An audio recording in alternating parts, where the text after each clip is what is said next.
Canon's new firmware version 1.5 for the C70 cinema camera is now available to download from Canon's website. This firmware is the reason that I now own 2 of these cameras, with one of them replacing my previous Canon R5. Since I have 2 C70s on hand, I'm going to show you how version 1.5 on one camera performs compared to version 1.4 on the other, so you can see differences side by side for yourself. All of that is coming up.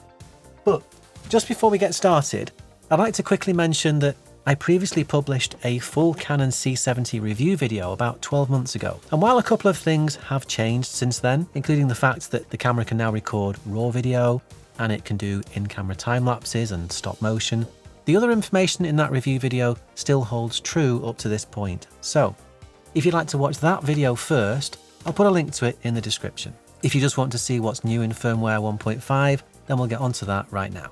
So the autofocus now has eye detection. The autofocus will now track objects at up to 120 frames per second in both slow and fast recording modes.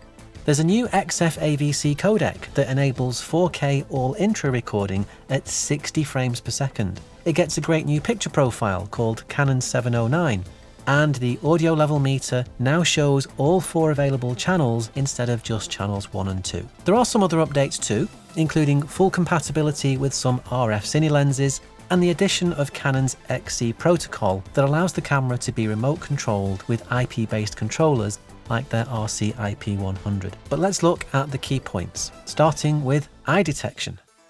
So here we have firmware 1.4 on your left and firmware 1.5 on your right. Both cameras are set to 4K at 25 frames per second, and all the settings are the same on both cameras, with face detection autofocus turned on, but with the addition of the new eye detection feature also turned on in firmware version 1.5. And at the regular frame rates of 25, 30, 50 or 60, the autofocus always performed quite well. However, I do think that version 1.5 is a little bit more accurate.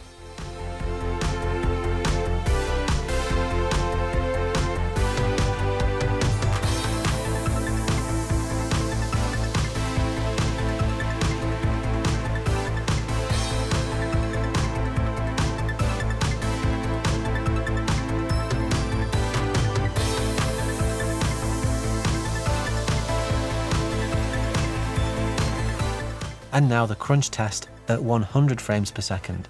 And here the older firmware 1.4 can't track anything and just uses a fixed autofocus area. But firmware 1.5 can. And I'm impressed that face and eye detection both also still work.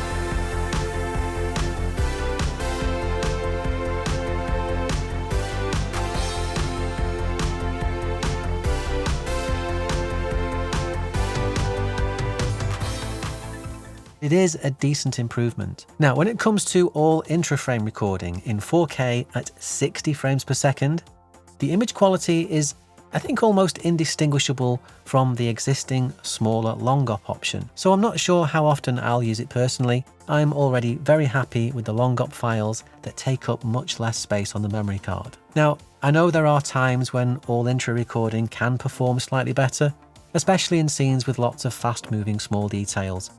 But for me, if the camera didn't get this new 4K all-eye option, I wouldn't be too upset by it. Now, let's talk about the new Canon 709 picture profile. And I wanted to show you this indoors in a controlled environment because it's designed to give you a nice image straight out of camera. Previously, the wide DR profile was quite good for this, but I always found it to lack a bit of color saturation and the blacks were always a little bit too high. So until now, my preferred process here in the studio has been to record in C-Log 2 with Tyler Stalman's C-Log 2 to Rec 709 combination LUT installed in the camera and baked into the image. Tyler's LUT does a really great job for me, and that's what you're looking at right now. However, if I had to complain, I'd say it looks a cheeky bit oversaturated, and I think it can sometimes make blues and purples look a little bit different than they do in real life. But it's the quickest way for me to get at least a half decent looking image straight out of the camera and out of the door quickly. But if you don't want to bother with log footage at all, then your best choice is now to use either the old wide DR profile or the new Canon 709 one. So let's compare the two.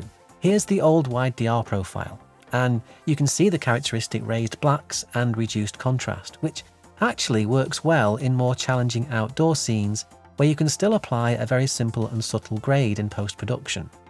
And here's the new Canon 709 profile, which gives the colours a little more saturation. It has a touch more contrast than wide DR, yet avoids that cheap video look of the standard picture profiles.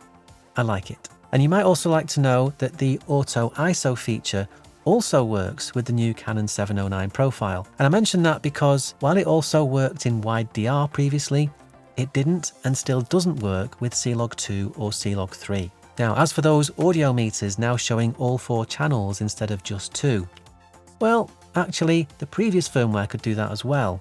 It was just limited to being on the audio status screen. This update relates just to the audio meters overlaid on the main shooting screen. So it's a minor update, but a sensible fix and a welcome one. Overall, I think Canon deserves some recognition for supporting this camera as much as they have done over the last couple of years. I almost feel like I have a new camera compared to the one I purchased 2 years ago. And while you could perhaps argue that some of the features should have been there from the start, those of us who bought the camera 2 years ago did so knowing what it was capable of then. It was a great camera when I bought it. It's an even better camera now. I hope you found this video useful, and if you did, I'd appreciate a like and a comment down below.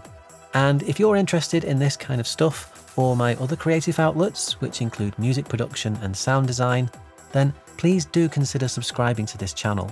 It motivates me, helps the channel grow, and means you don't miss anything new. So until the next time, thanks for watching, and I'll see you again soon.